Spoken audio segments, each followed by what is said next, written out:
এই জন্য সেই যে ভগবান, আমরা যে ভগবান ভগবান করি, ভগবান দেখবে ভগবান দেখবে, আরে আমরা ভগবানকেই চিনি না, ভগবানকেই আমরা চিনি না। কেউ একজন দেবতাকে মনে করছে এটা ভগবান, ইনি ভগবান। কোন দেবতা কি ভগবান হয় নাকি? হ্যাঁ, কোন দেবতা ভগবান নয়। এ তো কশ্যপ ঋষির এরা পুত্র। হ্যাঁ, কশ্যপ ঋষির পুত্র, অদিতির গর্ভে সমস্ত দেবতা জন্মগ্রহণ করেছে, তারাই ওই স্বর্গে বসে আছে। আর ভগবান কোথায় কোনো কাজ? এর সঙ্গে একটা দেবতাকে নিয়ে যদি ভগবান বলা হয়, ভগবান হবে সে। একটা মানুষকে যদি বলা হয় ইনি ভগবান, হবে? সে একটা গাছ বানিয়ে দুটো ফুল ফুটাচ্ছে, দেখি তার নিজের ক্ষমতায় কেমন হবে। আর ভগবান অনন্ত কোটি বিশ্ব ব্রহ্মাণ্ডকে তিনি সৃষ্টি, স্থিতি, প্রলয়, পোষণ, ধারণ সবকিছুই করছেন। সবকিছুই তিনি করছেন। ভগবান অনন্ত দেব রূপে তিনি ভগবানের অংশে প্রকটিত হয়ে তিনি অনন্ত ব্রহ্মাণ্ডকে মস্তকে তুলে ধরে রেখেছেন।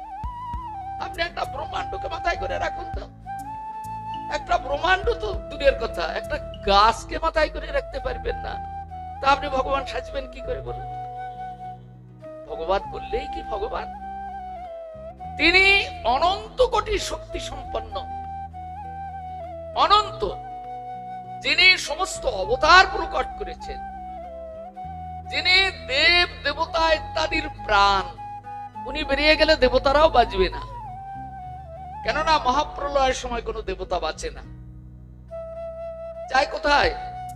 স্বর্গটা কি বাদ যায় না ব্রহ্মলোকটা বাদ যায়? ব্রহ্মাণ্ড ধরে জলের তলায় ঢুকিয়ে দেয়, অনন্ত কোটি বিশ্ব ব্রহ্মাণ্ডকে ধরে জলের তলায় ঢুকিয়ে দেয়।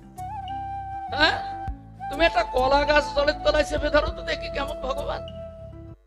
হ্যাঁ, চেপে ধরবে তো ভেসে ভেসে উঠবে। তাহলে এতটুক ক্ষমতা যার নেই, সে আবার কি করে বলে আমি ভগবান? হ্যাঁ, কোন কোন গুরুদেব বলছেন আমি ভগবান, আমাকে সেবা করলে তোমার সব হয়ে যাবে, তোমার আর কোনো বিগ্রহের সেবা টেবা কিছু করতে হবে। আর কতগুলি পাগল পাগলি আছে তার পিছনে পিছনে ছুটছে, ওই আমাদের ভগবান যাচ্ছে। ভগবান কি ছেলে খেলা নাকি?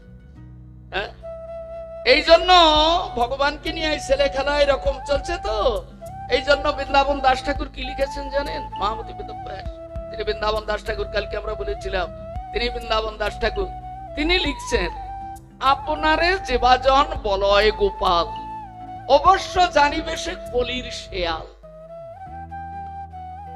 হ্যাঁ, জঙ্গলে শেয়াল ডাকছে, ওই গুরুদেব ওই শেয়ালের মতো, তাই বলছেন বৃন্দাবন দাস শেয়াল ডাকছে, অবশ্য জানিবে সে কলির শেয়াল। এই জন্য ওই রকম ছুটবেন না, আপনার মনুষ্য দেহটার দাম আছে। আমাদের এই কলিযুগে আমাদের দয়াল করুণার ঠাকুর স্বয়ং ভগবান আজ গোলক থেকে গৌরাঙ্গ সুন্দর রূপে আজ আমাদের ভাগ্যাকাশে, বাঙালির ভাগ্যাকাশে এই নদিয়ায় তিনি এসে আবির্ভূত হয়েছে। ভগবান কৃপা। হ্যাঁ, তাতে আবার কলি ঘোর তমশ্চান্নান, কলি যে অন্ধকার দিয়ে আমাদের সংসার চক্রে আটকিয়েছে, হ্যাঁ, তিনি কি করবেন? তিনি আমাদের এই মায়ার অন্ধকার দূর করে দিয়ে তিনি আমাদের নিয়ে যাওয়ার জন্য ওই গোলক থেকে ফুটুকে নেমে এসেছেন, আমাদের নিয়ে যাওয়ার জন্য। কি প্রকারে নেবেন? যদি আমরা হরিনাম সংকীর্তন করি তবে তিনি আমাদেরকে নিয়ে চলে যাবেন। এই জন্য কলিযুগে ধর্ম হয় নাম সংকীর্তন। যেখানে হরিনাম সংকীর্তন হয় না, সেখানে যতই কাঠ পোড়াও, চন্দন কাঠ পোড়াও বা যত টিন্ডি ডালো না কেন, ওটা কলিযুগে ধর্ম নয়। কলিযুগে ধর্ম হয় নাম সংকীর্তন। যদি কোনো জায়গায় হরিনাম সংকীর্তন হয় তবে জানবে কলির যুগ ধর্ম এটাই, আমি এইখানেই যাব, এটাই যুগ ধর্ম। এই ধর্ম প্রবর্তন করতে মহাপ্রভু এসেছিলেন জগতের। কেমন মহাপ্রভু এসেছিলেন জগতের। তো মহাপ্রভু যখন জগতের বুকে এসেছিলেন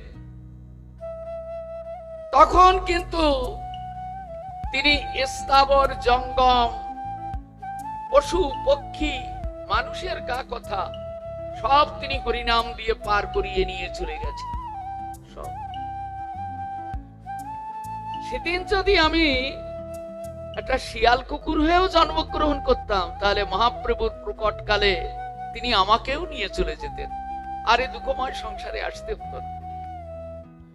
হ্যাঁ, কিন্তু দুঃখের বিষয় সেদিন আমি কোন ব্রহ্মাণ্ডে ছিলাম তা আমি জানি না।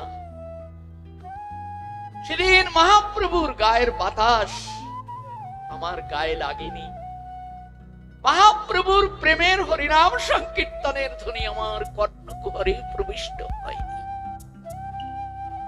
তাই আমি পড়ে আছি অপদার্থ,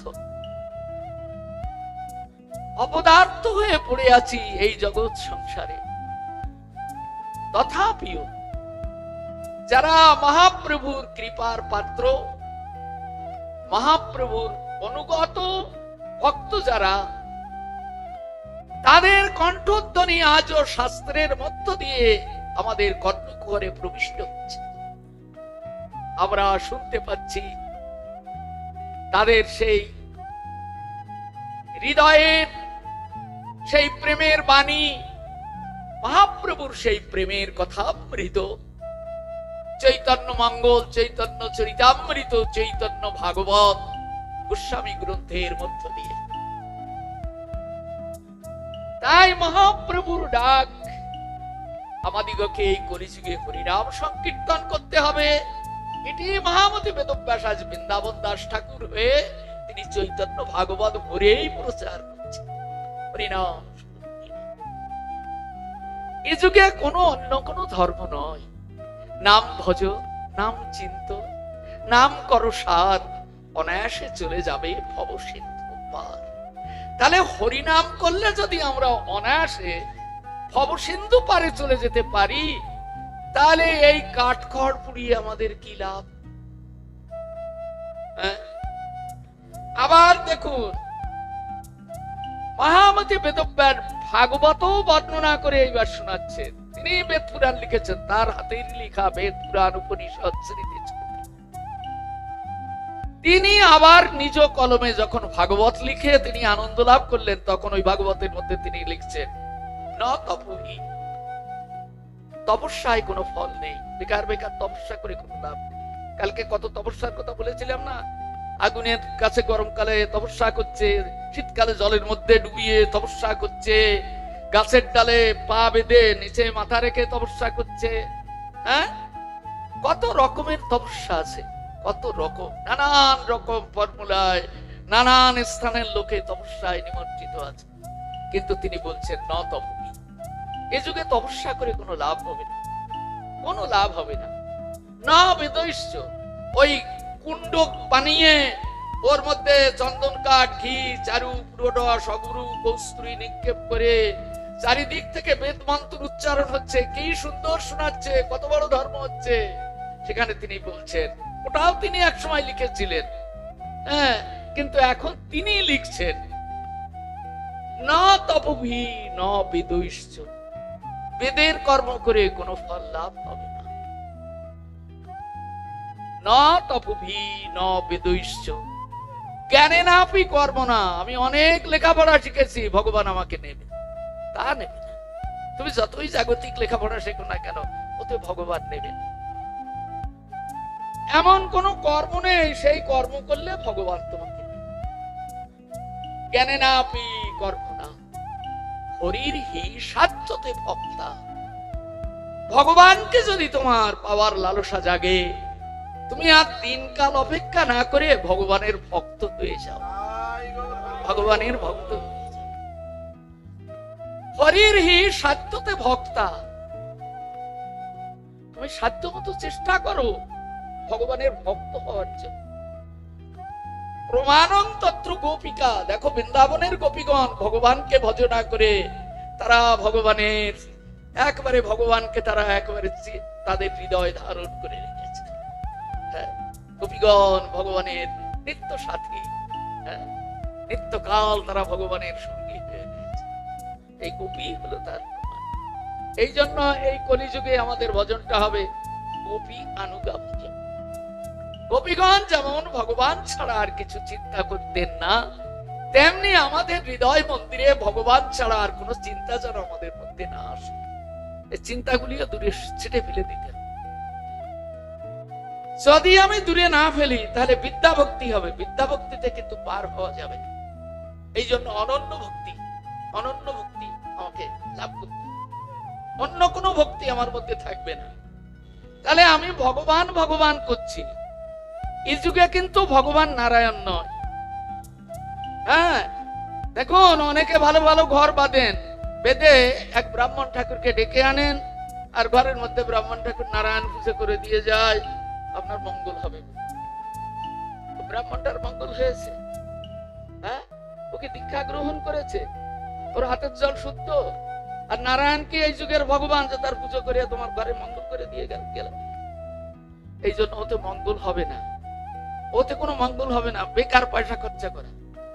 তুমি ওসব কিছু না করে যারা হরিভজন করেন তাদের ডেকে এনে ঘরের মধ্যে একটু হরিনাম সংকীর্তন করো, হরিনাম সংকীর্তন, তোমার সমস্ত অমঙ্গল দূরীভূত হয়ে যাবে, সমস্ত অমঙ্গল। হ্যাঁ, কেননা নাম সংকীর্তন কলেও পরম উপায়, পরম উপায়। আমার কথা নয়, বৃন্দাবন দাস ঠাকুরের কথা। এই কলিযুগে, বিশেষ করে এই কলিযুগে হরিনাম সংকীর্তন হলো পরম উপায়। হ্যাঁ, পরমের উপরে আর কোন শব্দ আছে নাকি? এই জন্য হরিনাম আমাদের জীবনে আমরা যা কিছু করি সেটা যেন হরিনামে পরিপূর্ণ থাকে। হরিনাম, হরিনাম যদি আমরা করতে পারি তাহলে জানবেন কোটি প্রাণ প্রিয় অবতার শ্রীমান মহাপ্রভু আমাদিগকে কৃপা করে এই দুঃখময় সংসার পার করিয়ে নিয়ে যাবে। হ্যাঁ, এই জন্য হরিনাম। দেখুন মহাপ্রভু যে স্বয়ং ভগবান, আমি কয়েকটা জায়গায় আপনাদের দেখাচ্ছি, আপনারা বুঝে নিন মহাপ্রভু স্বয়ং ভগবান কিনা। আরে আসলে যদি আমরা ভগবানকে চিনতে না পারি তো আমরা পার হবো কাকে ধরে?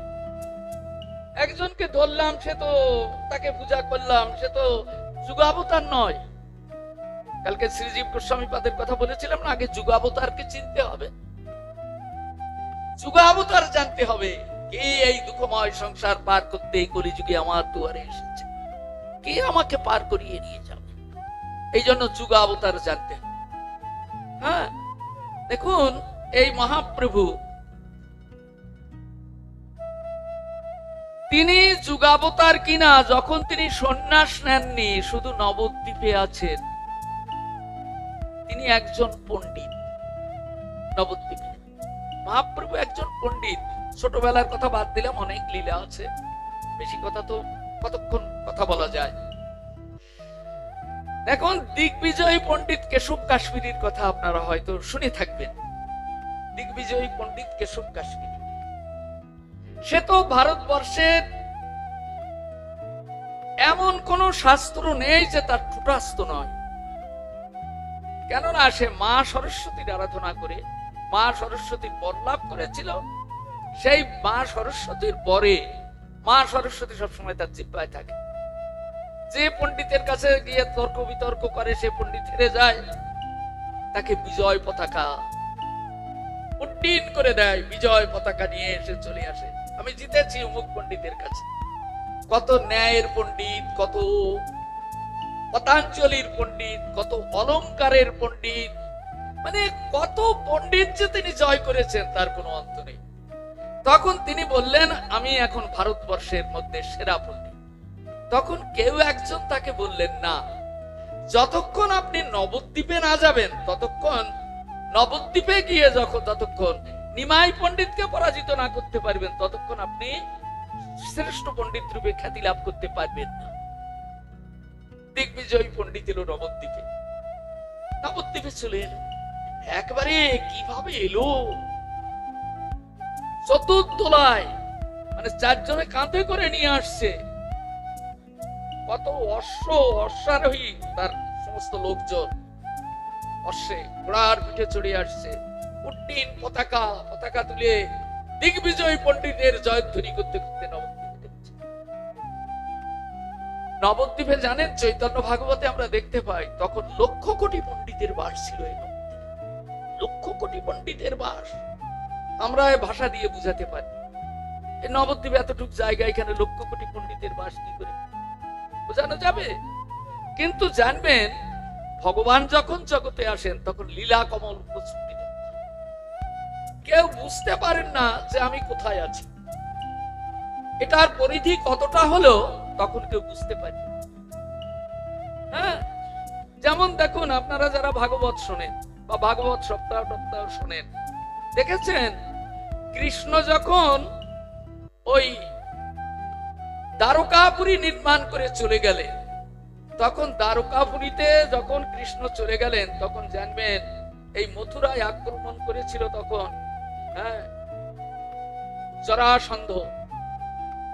জরাসন্ধ শুধু একা নয়,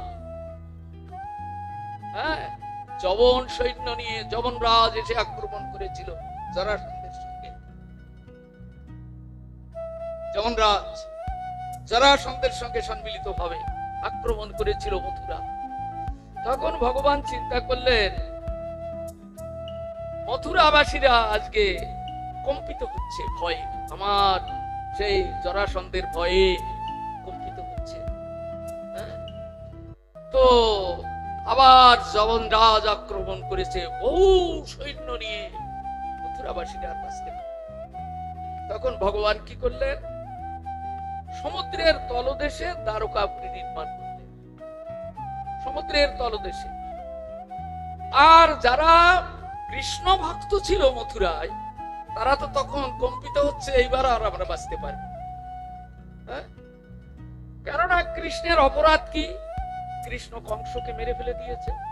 কংসের 2 বউ, একটা অস্থি আর একটা প্রাপ্তি, তারা জরাসন্ধের মেয়ে। তারা গিয়ে বাবার কাছে বলেছে, বাবা আমাদের বিধবা করেছে এই কৃষ্ণ, তুমি দেখো। এই জন্য জরাসন্ধ তো মথুরা আক্রমণ করবে। তো এই জন্য এই যবন সৈন্য এদেরকে জরাসন্ধের সঙ্গে, এই জন্য চতুর্দিক থেকে আক্রমণ এইবার মথুরা।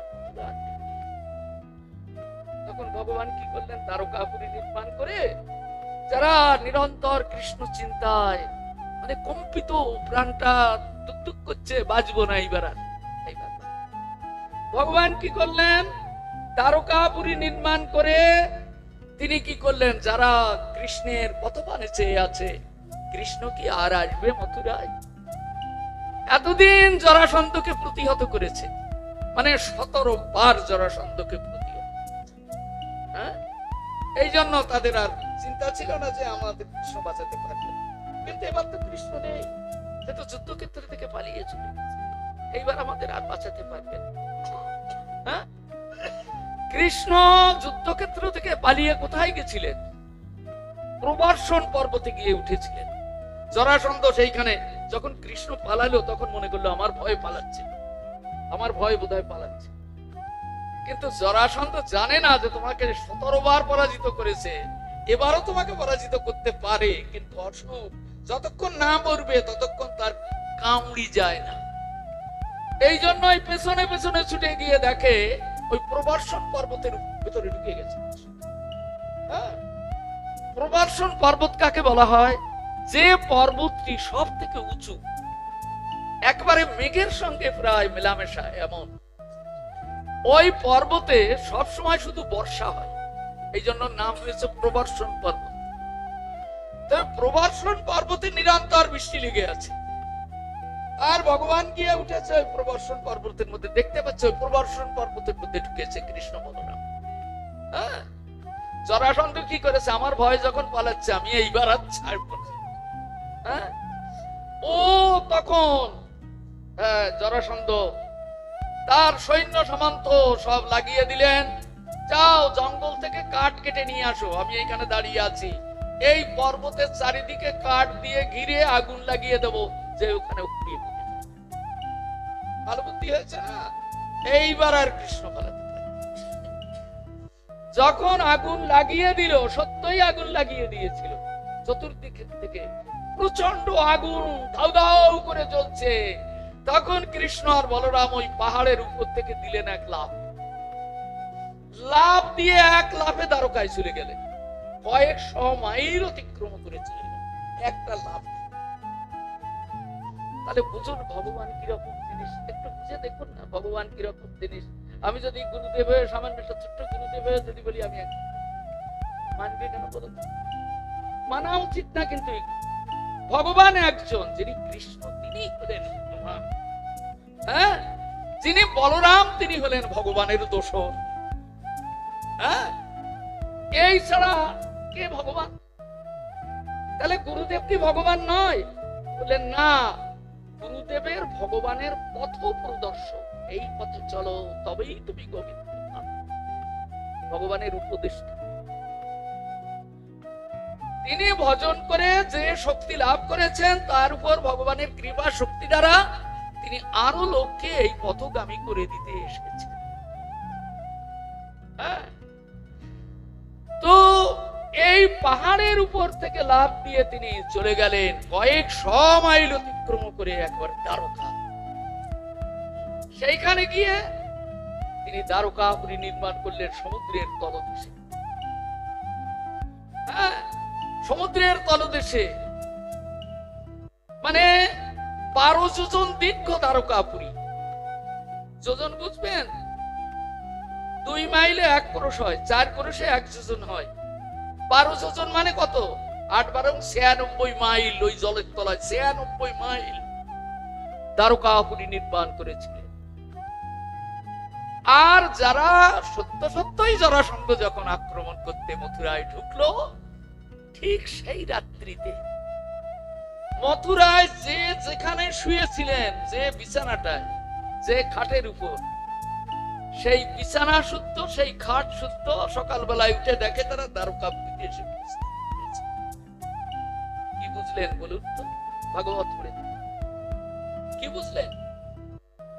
যারা কৃষ্ণ অনুরাগী তারা শুয়েছিল মথুরায়, আর সকালবেলায় উঠে দেখে সেই খাটের পরে আমি আছি, কিন্তু দ্বারকায়, আমি দ্বারকায় চলে এসেছি। হ্যাঁ, এই জন্য আপনি যদি গোবিন্দ ভজন করেন, যত দুঃখের মধ্যে আপনি থাকুন না কেন, ভগবানের কৃপা হবে। সেদিন আপনাকে ওইখান থেকে তুলে তিনি নিয়ে যাবেন, কেউ দেখতে পাবে না, কেউ তিনি নিয়ে যাবেন। যদি তার চরণ কমল আমরা হৃদয় দিয়ে ধারণ করতে পারি, তাকে যদি ভালোবাসতে পারি। আজ আপনি মনে করছেন ভগবানকে ভজন করে তিনি আমাকে দুঃখ দিচ্ছেন, তিনি আপনাকে দুঃখ দিচ্ছেন না। যদি দুঃখ পেয়ে থাকেন ভগবানকে ভজন করে, তাহলে জানবেন ভগবান আমাকে কৃপা করেছেন, আমার পূর্ব জন্মের অপরাধ খণ্ডন করছেন, তিনি আমাকে দুঃখ দিচ্ছেন। তিনি দুঃখহারী গোবিন্দ, তিনি কাউকে দুঃখ দেন না। তিনি আনন্দ দিতেই এসেছেন, তিনি করুণা করতেই এসেছেন, তিনি গোলক থেকে গোলকে নেমে এসেছেন করুণা করবার জন্য। তাই দেখুন, ওই দিগ্বিজয়ী পণ্ডিত যখন নবদ্বীপে এলো, তখন মহাপ্রভুর সঙ্গে তার দেখা হলো কোথায়? গঙ্গার তীরে। গঙ্গার তীরে চাঁদিনী রাত, পূর্ণিমার চাঁদের উদয় হয়েছে। কত শিষ্য মহাপ্রভুকে ঘিরে নিয়ে বসে আছে আজ। হ্যাঁ, মহাপ্রভু তাদের পড়াচ্ছেন। এমন সময় দিগ্বিজয়ী পণ্ডিত দূর থেকে দেখতে পেলেন যে ওই যে মাথা উঁচু করা, যে মানে উজ্জ্বল উন্নত কান্তি, হ্যাঁ, ওটাই হবে মনে হয় ওটাই হবে নিমাই পণ্ডিত। তাহলে আমি ওখানে যাই। সত্যই তিনি সেইখানে এসে উপস্থিত হলেন। এর আগে মহাপ্রভু শুনেছিলেন, তার শিষ্যরা বলছেন, প্রভু কেশব কাশ্মীরি নবদ্বীপে আসছে আপনার সঙ্গে কক্ষ করতে। নবদ্বীপের পণ্ডিতরা কিন্তু সব পালাচ্ছে। আচ্ছা, পণ্ডিতরা পালায় কেন? কেশব কাশ্মীরি আসবে নবদ্বীপে, লক্ষ কোটি পণ্ডিতের বাস, তারা পালায় কেন? পালাচ্ছে কেন? নিমাই পণ্ডিতের জন্য এখন আমাদের টোলে ছাত্র কেটে যাচ্ছে। আর এরপরে যদি আমরা দিগ্বিজয়ী পণ্ডিতের কাছে হেরে যাই তো টোলে আর ছাত্র থাকবে না, এই জন্য পালাচ্ছে। আর যাতে নিমাই পণ্ডিতের কাছে যায়, আর নিমাই পণ্ডিত যদি হেরে যায় তখন আমাদের টোলে আপনার থেকে ছাত্র এসে ভরে যাবে। অতএব ওকে যে কোনো প্রকারে হোক না কেন নিমাই পণ্ডিতের কাছে। নিমাই পণ্ডিত কি বলেছিলেন? নিমাই পণ্ডিত বলেছিলেন, শিষ্যগণ তোমরা ভয় পেও না। হ্যাঁ, কেননা কারুর যদি হৃদয়ে অহংকার জাগে, আমার থেকে বড় আর কেউ নেই, আমি সকলকে পরাজিত করব, তাহলে জানবে তার পতনের সময় এসেছে। অহংকার পতনের মূল। দেখবে এই নবদ্বীপে এসে তার পতন হয়ে যাবে। আশ্বাস দিয়েছিলেন, সত্যই এসে দাঁড়ালো দিগ্বিজয়ী পণ্ডিত মহাপ্রভুর সম্মুখে। মহাপ্রভু তখন কি বলছেন? আসুন আসুন পণ্ডিত আসুন। তাকে বসালেন, বসিয়ে এখন চিন্তা করছেন আমার কাছে প্রশ্ন করার আগে আমি তার কাছে প্রশ্ন করি। হ্যাঁ, কেননা বৃথা সময় নষ্ট করা যায় না, সময়ের একটা দাম আছে, তো প্রতিটা সময়ের দাম আছে। তো মহাপ্রভু যখন দিগ্বিজয়ী পণ্ডিতকে জিজ্ঞাসা করলেন, পণ্ডিত আপনি কৃপা করে এসেছেন, আপনার নাম আমরা শুনেছি, আপনার খ্যাতি আমরা শুনেছি, আপনার মতো পণ্ডিতে ভারতবর্ষে অদ্বিতীয় আর নেই, আপনার মুখে আমাদের কিছু কথা শুনতে ইচ্ছা হয়, বলো বলো কি কথা? বলেন, এই যে গঙ্গা বয়ে যাচ্ছে, এই গঙ্গার মহিমা আপনি আমাদেরকে একটু পাঠ করে শোনান। দিগ্বিজয় পণ্ডিত গঙ্গার মহিমা বর্ণনা করতে আরম্ভ করলেন। 3 ঘন্টা 1 প্রহর কাল চলে যায় গঙ্গার উপর ভাষ্য রাখতে রাখতে, গঙ্গার মহিমা বর্ণনা করতে করতে 1 প্রহর কাল অতীত হয়ে যায়। এমন সময় মহাপ্রভু বলছেন, পণ্ডিত আপনার ভাষ্যে কিছু ভুল আছে। অমনি লাভ দিয়ে ঠেলে উঠেছে, কি আমার ভাষ্যে ভুল?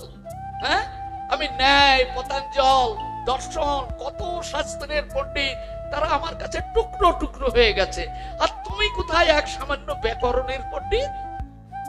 তুমি অলংকারের কি বোঝো? আমার অলংকারে ভুল হয়ে গেছে। তখন প্রভু 5 জায়গায় ভুল দেখিয়ে দিলেন। 5 জায়গায়। আমি এইগুলো বলতে গেলে অনেক সময় যাবে, আর মহাপ্রভুর কথা বলা হবে না। আপনারা এগুলো সময় মতো অন্য সময় বা কিছু এগুলো শুনতে ইচ্ছা করলে শুনবেন। মহাপ্রভু তখন ভবানী ভর্তা রূপ শ্লোকে ভুল দেখিয়ে দিলেন। ভবানী ভর্তা শব্দের অর্থ ভবানীর স্বামী।